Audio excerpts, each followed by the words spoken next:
آپ امیر ہو کہ غریب یہ مجھے نہیں پتا، لیکن اگر آپ غریب ہو تو کس وجہ سے غریب ہو میں آپ کو بتاتا ہوں۔ آپ کا باس کبھی چھٹی نہیں کرے گا، اس کے گھر مہمان آئیں گے، لیکن آپ فوراً چھٹی کر لو گے کیونکہ آپ کے گھر میں مہمان آنے گے۔ غریب آدمی نا اپنے موڈ کا غلام ہوتا ہے، غریب آدمی بارش کا غلام ہوتا ہے، غریب آدمی موسم کا غلام ہوتا ہے۔ اس کے لیے کام ضرورت ہوتی ہے، کام خواہش نہیں ہوتی۔ اور غریب بندہ ساری زندگی اپنا جو فرسٹ کزن ہوتا ہے اس سے مقابلے بازی میں گزار دیتا ہے۔ میں نے اس سے اچھی ٹائل لگوا لی ہے، میں نے اس سے اگلی اپنے گھر کا جو سٹوری ہے لینٹر وہ ڈال لی ہے، میں نے اس سے اچھے سکول میں اپنے بچے کو بھیج دیا ہے۔ وہ دراصل غریب اپنے مائنڈ سیٹ کی وجہ سے ہوتا ہے، اس لیے ساری زندگی وہ ٹوٹی ہوئی موٹر سائیکل پہ پھرتا ہے، اسی لیے اس کا بوس ہوتا ہے اور وہ اس کے انڈر میں کام کر رہا ہوتا ہے۔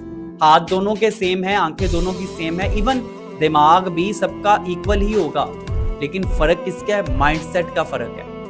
آپ کو بہانا چاہیے چھٹی کرنے کا، جبکہ آپ کا جو باس ہے نا اس کو بہانا چاہیے گھر سے نکل کے باہر جا کے کام کرنے کا۔ اور مرد تو خوبصورت ہی وہ لگتا ہے جو اپنے کام کے لیے بہانے نکالے کہ میں بس 2 منٹ کام کر کے آیا، جبکہ غریب کا مائنڈ سیٹ کیا ہے؟ کسی طرح اس کے پیٹ میں درد ہو جائے اس کو چھٹی مل جائے، اس وجہ سے وہ غریب رہتا ہے اور دوسرے امیر ہو جاتے ہیں۔